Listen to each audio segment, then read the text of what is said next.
Number 1 for breaking news for Rockville, Newington, and Bristol. The talk of Connecticut. WDRC, AM 1360 and FM 103.3. Now, people get, when you're running for office, your name becomes more and more familiar with particularly your constituents. Maybe not necessarily statewide. I mean, when I was running for state rep in my first time in 2014, people were familiar with my name in my district. I grew up in town. I owned a business in town. So therefore I spent a lot of time there. I did a little radio and television work prior to me running. That certainly helped. But people more or less outside my district, like, for example, if I go down to Westbrook a lot, or Old Saybrook. Yeah, they didn't really know my name too much down there. So you become like a big fish in a little pond, so to speak. And rightfully so, because that's the district that you're running for. So if you were in Newington in 2014 and my re-elections after I'd won my first term, they'd say yes. And in Newington, they would, of course I know Gary Byron. Sure, he's our state representative, sure. But again, in any other town throughout the state, it's who? No, never heard of you. That's not necessarily the case with our next guest into the Daily Connerton Memorial Company interview chair. He is making a name statewide. Now, you can determine for yourself if it's for good reason, for bad reason, or whatnot. Sometimes people will go so far to say, hey, any publicity is good publicity. Good morning, it's Gary Byron, 9/11 here on this Monday morning. So happy to have you on board the old morning train. Yes, we are Facebook Live right now. Yes, our guest will take some calls at the bottom half of the hour. In the meantime, he is a Republican-endorsed candidate for the 50th House District here in the state of Connecticut. Live in studio for the full hour. Let's welcome to the show Jadon MacCormack. Jadon, good morning. Thank you for having me on, Joe, or Joe over here, Yeah. And then we have Gary. Yes, so thank you. I'm Jadon. Nice to meet you guys. It's not Jadon. Nope. It's Jadon. Even though it's Jadon, but it's Jadon. Well, you can actually find my name in the Bible in Nehemiah chapter 3. So, hey, a little bit. It's a biblical name. Yes, it is. I got to look into I'm going to Google. There's got to be a Gary in the Bible somewhere. You would think. You think? Yeah, I would think so. Probably a super cool guy, too. My name, I think, is dwindling away. I don't think there's many Garys being born right now. I know the one from SpongeBob. That's where I remember it from. So, hey, I'm young. I'm 23. I gotta say things like that, right? So, Do you watch SpongeBob? oh, when I was growing up, yeah. Yeah. Sesame Sesame Street. That's not on anymore. Oh, that's when I was in preschool watching that one. I don't think that's on anymore. It's only on YouTube, Sesame Street. Is it now? Yeah. Wow, they don't. Oh, because I think PBS has. They lost the funding. They did. I learned how to count to 10 in Spanish because of Sesame Street. Wow. Anyhow. Well, Big Bird, the guy that he actually. From Carol. Carol. He lived in Woodstock, Yes, he Connecticut, did. which is within my district. He passed away recently. Yep, and I met him when I was a Boy Scout. I went to his house, and he signed my Boy Scout handbook, and it was a great experience. He was a very nice guy. One of the things I like to do with people who've been here or never been here in the past, maybe they're making their debut appearance here, is have our listeners become familiar with you. Sure. As far as who you are, where you're from, where you grew up, what do you do for a living, why are you running? Mm-hmm. So let's start, Jadon. Let's start with who you are. Tell us a little bit about you. Where are you from? Absolutely. Where are you living now? What do you do for a living? Right. Well, here I am. I'm in the studio today, so this is kind of my that we present got. day. Yes. Yeah, but of course my background is quite interesting. For a 23-year-old running for office, you have to get to a certain point in life to be in that position, right? And so, Gary, when you said you ran for office, how old were you? Oh, when I ran for state rep? Yeah. The first time? 44. Now cut that in half, and here I am. So, see, politics wasn't even on my radar when I was 22. I shouldn't say that. Running for office was never on my radar. I was always a political junkie, even in high school. Now, here's the thing. I wasn't a political junkie whatsoever. So it's kind of an interesting story because I started, in real estate at age 16 years old. Shadowed the #1 RE/MAX agent in all of Alabama, even though I always have lived in Connecticut. And then I went. That's odd. Yeah, I know. It's kind of a crazy You just story. flew down to Alabama one day and said, "I'm going to shadow you," and Yep. they're looking at you like, "Who are you?" Yeah, I won a contest, and then I studied his business. He was a great friend of mine, and so we had a great business relationship.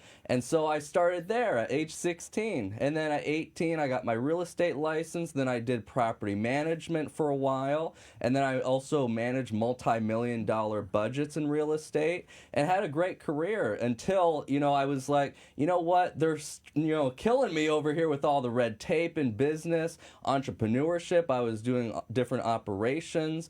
And so I wanted to learn about legislation. And so I called up one of my friends, Matthew Schwartz, which works at the state capitol. Now, it's kind of a funny story how I even knew the guy, but I knew him at 18. And, so I called up Matthew Schwartz end of last year, after I started helping a guy run for selectman in my town, Michael Ricola. He ran unaffiliated. And so, I helped him out, and I said, hey, Matthew, I want to go ahead and see how I can learn about legislation. Is there any way I can maybe help out for free? I'm pretty good with my income. I don't need money or anything like that. Just want to learn. And so he said, well, let me go ahead and talk to the person in charge of staffing here at the Capitol. I could probably get you a job, Jadon. I'm like, wow, this sounds pretty cool. I can go ahead and learn while, they're doing a full-time position, but I'm an entrepreneur, so I don't mind. When you say an entrepreneur, what business do you own? Oh, well, for me personally, I'm just in real estate management. And so I help many people build up their properties, especially when it happens when there's a vacancy and you can get a tenant in there. I also worked with Connecticut Community Care, where you help people transition from nursing homes into properties. So I actually have an interesting background, even other than my own business, that I help with my family and such. Do you live at home with your folks? I don't. Well, my parents own the land that I live on, but I pay all the bills, of course. But it's interesting. But you live by yourself. I do. Okay. Yes. And it's a great thing. As I was working at the state capitol in the Energy and Technology Committee, I learned a great deal, connected with many people. Of course, Ryan Fazio was in Energy and Technology Committee. Yeah, he was. And what did you do in that committee, though, Right. as an employee? Yeah, right? as a full-time employee, was your as an role? assistant clerk, and I did the minutes, I prepared everything, put all the JR reports, and so basically... JF reports? Yeah, JF, Yeah. sorry, my chairwoman in Brooklyn is called JR, that's why I got confused. We used to have a chairman in for the state of Connecticut named JR, too. Oh, really? Okay. Yeah, so a few years back. But it's interesting because I started networking. That's how it all began, right? Is when you get in there, you get to know everybody, all the state senators, state representatives, everything in between, all the workers there. Who encouraged you or what was it that made you take that step and decide that you were going to run for state representative? And I'll get to that, but let me say. Well, there's only so much time that I have. I know. I'm doing clock management. Don't worry. You know how you do management. I do clock management. As I was working there at the state capitol, Yes. I was really understanding legislation, getting to the process, understanding how committees work. Then I started shadowing legislators. There's a video on my YouTube channel of me being in the State House and understanding how all the process worked with Representative Ann Dauphiné giving me lessons, Doug Dubitsky, and many others, Kurt Vale. They were all teaching me. I had private dinners with them, everything like that. And then as I was looking at Pat Boyd, he went ahead and didn't even vote on the homeschool bill whatsoever. And that personally... So why didn't he? Yeah. Why didn't he? So the thing is that he had a different priority. And he's a teacher at one of those preparatory schools in Pomfret, and he said, to himself, well, this is one of my higher priorities than voting on this. This is what he told Kurt Vale, and that's what I heard from him. And so, for me, I'm a homeschooled kid, and so I'm thinking in my head, hey, he didn't even vote on one of the biggest things that matter to me within my district. And then at the same time, there was all this major legislation. As I was working there, they revoked the religious vaccination exemption. They were going off after the Glocks, for gun rights. And they were doing all these things for the homeschoolers, as I described. And, of course, it's also targeting private schools and all in between. You'd probably know about how all the 2,000 people showed up at the Capitol while I was working there. And so that got me kind of inspired. I'm like, what in the world is going on here? And so I studied the analytics. I saw all the people in between, who were the voters. And actually, District 50 is light red. Light red, the only place in Connecticut that's light red. And so I said to myself, a Democrat has been here for 9 years because he's well-liked, but votes 98% with the Democrat Party, so he's establishment. And so he's not a moderate, as he first told everybody when he started getting elected. And so I said to myself, you know what? It's time for a change. I served with Pat Boyd. He was a moderate. Now, this is going back a while ago. Yeah, he used to be. Yeah, okay, so he's changed since then. I looked at his voting record. I have it on a PDF. And prior to that, Mike Alberts was the state rep that I also served with. Do you know him? I don't know him. Well, he was the last Republican to hold that seat. So you're starting to make a name for yourself. Oh, I know. It's been interesting since June 2nd, for sure. But you're making a name for yourself. Some people would say for not good reasons. Others would argue well, and that's say what the news says. I know.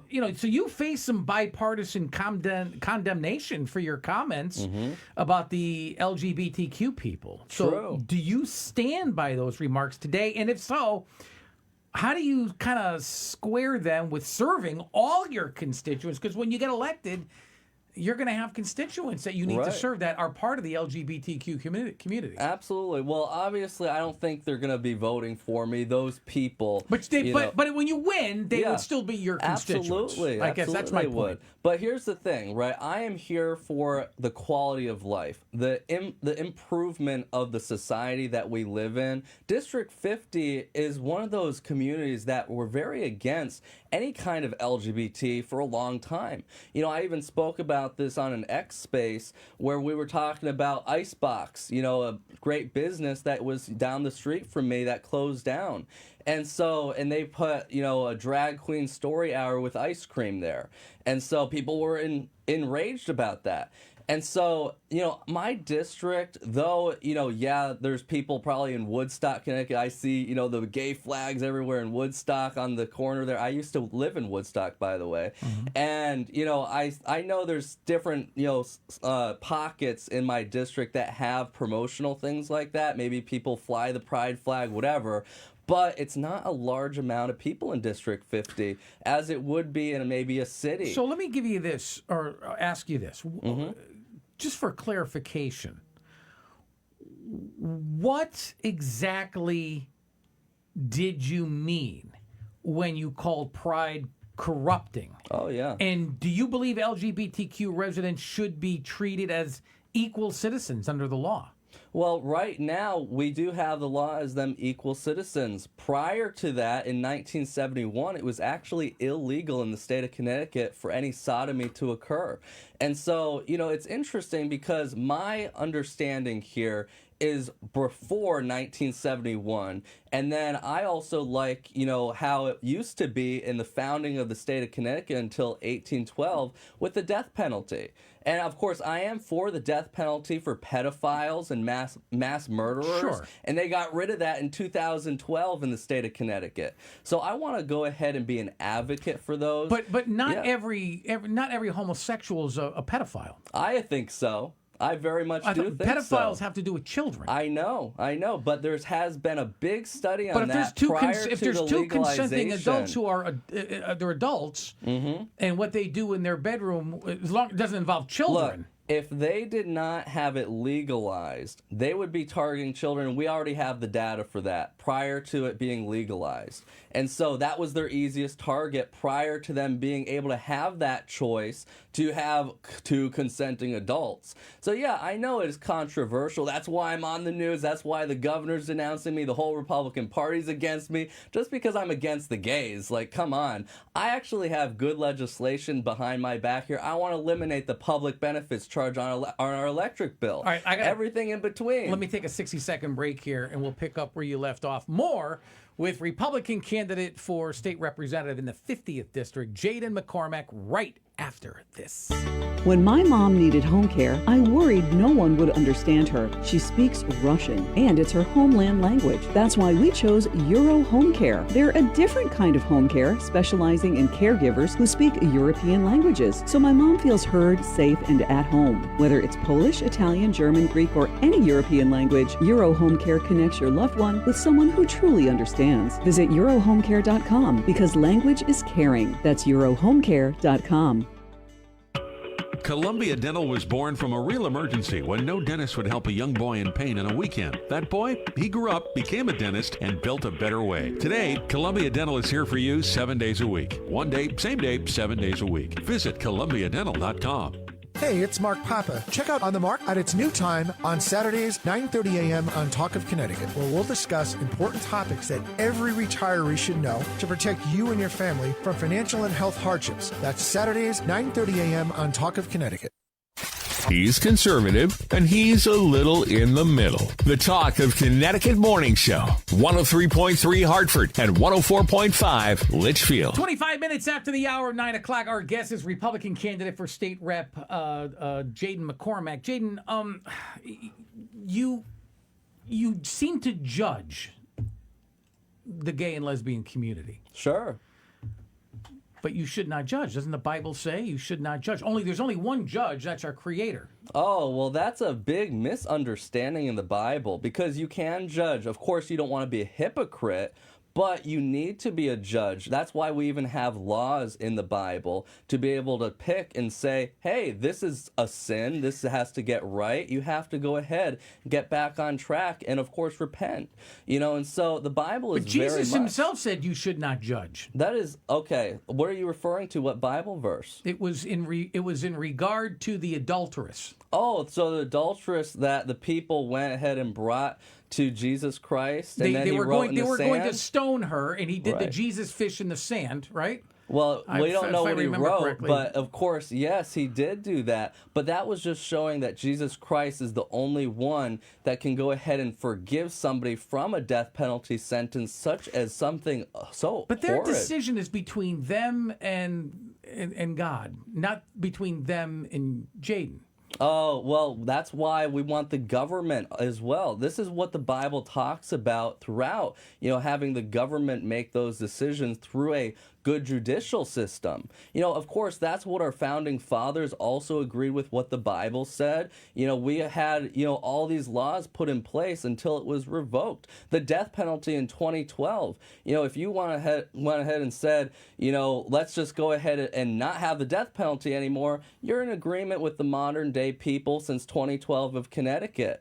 But, here we have, the Bible that used to be just like how the laws of Connecticut used to be. And that's what I agree with. So, yeah, I know there's a little bit of a disconnect, but it's pretty similar. Several party leaders have even said that your comments disqualify you from representing the party. So You're talking about Vincent? Why should Republican voters ignore those calls and still support your candidacy? Sure, because I'm the only level-headed person running in District 50. It's at this point, right, you have to get up and say, who are we fighting against? Are we fighting for the people of District 50? Are we fighting against the horrible immorality of this world? And so I am, of course, standing for this generation that's coming up that needs to have a strong structure, a good foundation, of course, on the Bible, but also our laws in the state of Connecticut. I saw a post that you had put up on social media. Mm-hmm.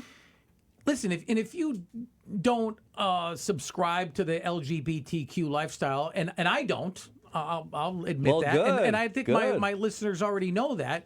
But I don't condone or condemn. That's between them. Would you go to a pride parade though? And I know I don't. But I But also did Joe though? I saw Joe on a pride parade. I also don't post nooses. Okay. Yeah. So you want the killing, the murdering of the LGBTQ community? Well, here's the thing. It has to be through the government. Because the news is very symbolic. Through the government, okay? Because this is our laws in the land of Connecticut since 1812, when we used to go ahead and bring the death penalty to sodomites. Now, of course, it always was illegal until 1971, so we start with that. And then we actually have to even bring back the death penalty for pedophiles and mass murderers in the state. And then, of course, we have to have a Supreme Court ruling of Lawrence v. Texas to even have anything to go against sodomites whatsoever. So there's a lot that has to even come to that place. Of course, I'm going to be an advocate for our laws in the state, but it won't happen until we get to that point from the Supreme Court, bring back the death penalty. But I'm going to be here fighting for all the regular situations. We got to take a break here. When we come back, we'll take some phone calls. We'll find out if your outspoken opinions is going to be a hindrance, or will people support your comments? Fox News, Chris Foster. Every decision I've taken has been about